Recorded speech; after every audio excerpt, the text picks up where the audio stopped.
Getting started with CloudBees Workspace Caching using Google Cloud Storage.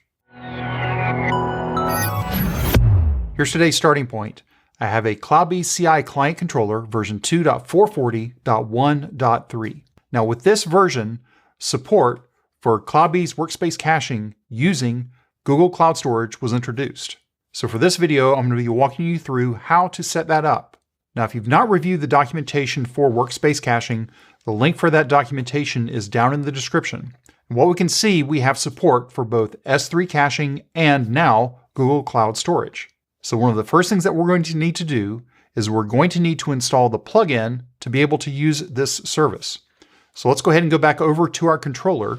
We'll go to Manage Jenkins, we'll go to Plugins, and under Available Plugins, we're going to search for Cloud Storage Cache. And the plugin that we're going to install is CloudBees Google Cloud Storage Cache plugin. We'll click on the checkbox, and then under Install, we'll click the drop down and say Install after restart. Now what we'll see here during this installation is we're not installing just one plugin, but a number of plugins. During this installation, we'll also be getting the credentials plugin that we need in order to authenticate with Google Cloud. Now that everything has been downloaded successfully, let's go ahead and restart our controller. While we're waiting on the controller to restart, let's go ahead and go take a look at our Google Cloud project. Now what I've already got is I've got a project set up within the project inside of Cloud Storage. I've already set up a bucket, and this bucket has no items in it at the moment. Let's go ahead and go back up to the top. Under I am an admin, we also need a service account. I've already set up the account, but I have not set up the credentials that I'm going to need. So let's go ahead and go into Service Accounts. We'll see the service account here. I'm going to click into it and then click on Keys because I'm going to need the key for the credential. So I'm going to click on Add Key, create a new key, and I'm going to use the key type of JSON. So I'll click on Create, and then the key has already been automatically downloaded to my machine. So I'm going to need to get that key once I create the credential. So on GCP, what we have is a credential, specifically a service account, and then we've also set up our bucket, and our bucket is empty. We'll go ahead and click on Close. Let's go ahead and go back over to our controller. Now that the controller is back up, let's go ahead and first set up that credential that we're going to need. So we'll go ahead and go to Credentials. We'll add a new credential, and the kind needs to be a Google service account from a private key. Remember, we just created that private key. The ID can be anything, so I'm going to say GCP-WS.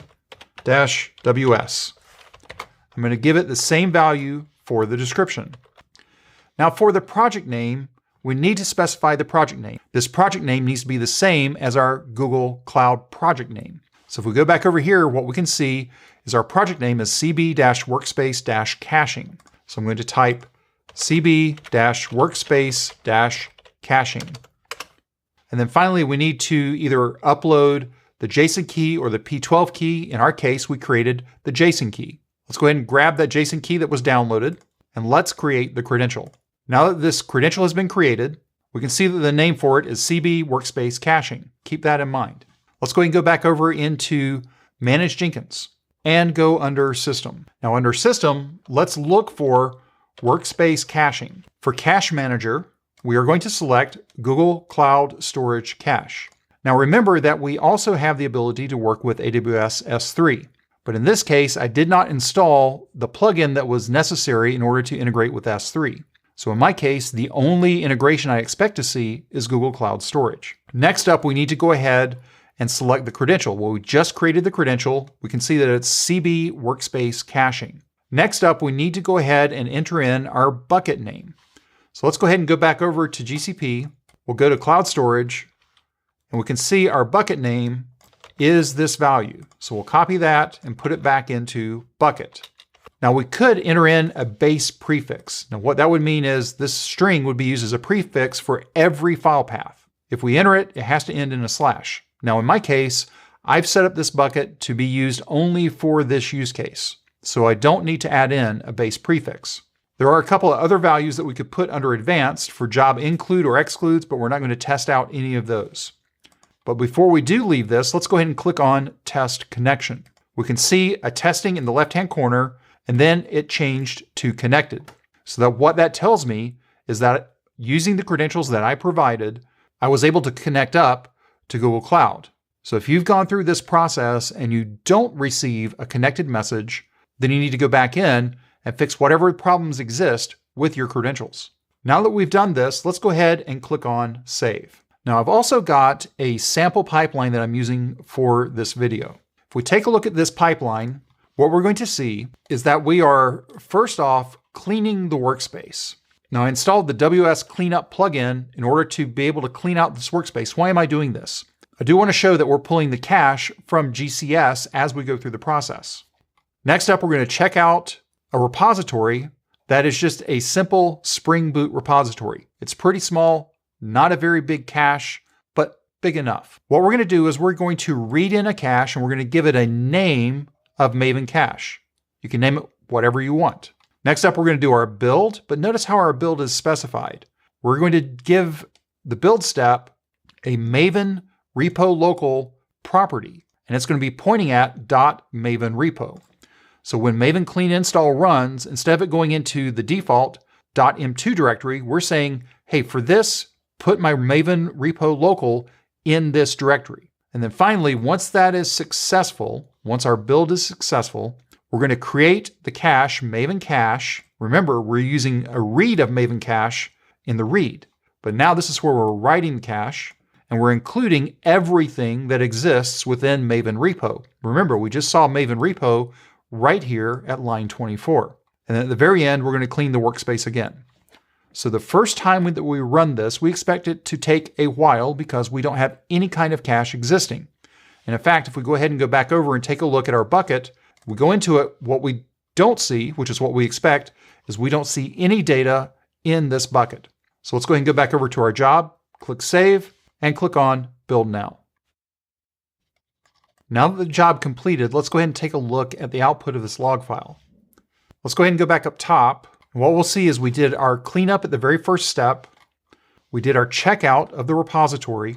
We're checking for the cache context for cache maven-cache. It doesn't exist in this context, so it continues on. And at this point, we're doing our Maven clean verify using the Maven repo local directory. So now if we go all the way back down to the bottom, what we're going to see is that once everything downloaded, the build actually took about 35 seconds. And then we can see that we were preparing to upload the compressed archive. Once that uploaded, it was about 40 meg in about 75 seconds.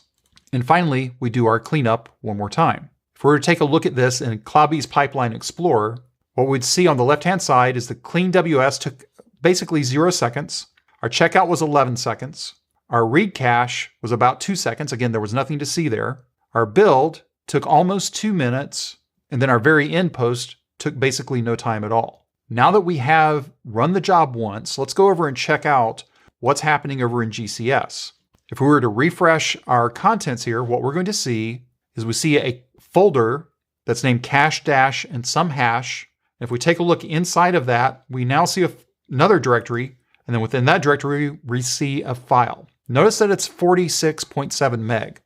That's roughly the same as what we see here, 46.7 meg. The thing to keep in mind about using the caches is that the caches are scoped to the pipeline that created them. So no other pipeline is going to be able to reuse this cache. So if we go ahead and go back over into our pipeline now, the number that we're expecting to see drop dramatically is our build. We expect that number to go way down. Now, our read cache, we expect that to go up because it's going to be downloading a file to use. So let's see what happens. Let's go back into our job, click on Build Now.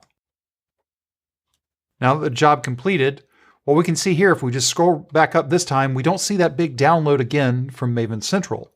But what we do see is that we found a cache, downloaded 46.7 meg, it downloaded it, and extracted it and put it in the place where it was supposed to be. So when we run the job this time, it runs a lot faster. Let's take a look at this one more time within CloudBees Pipeline Explorer. What we'll see this time is our read cache took a little bit longer. Previously it was 2 seconds, now it's showing 6 seconds.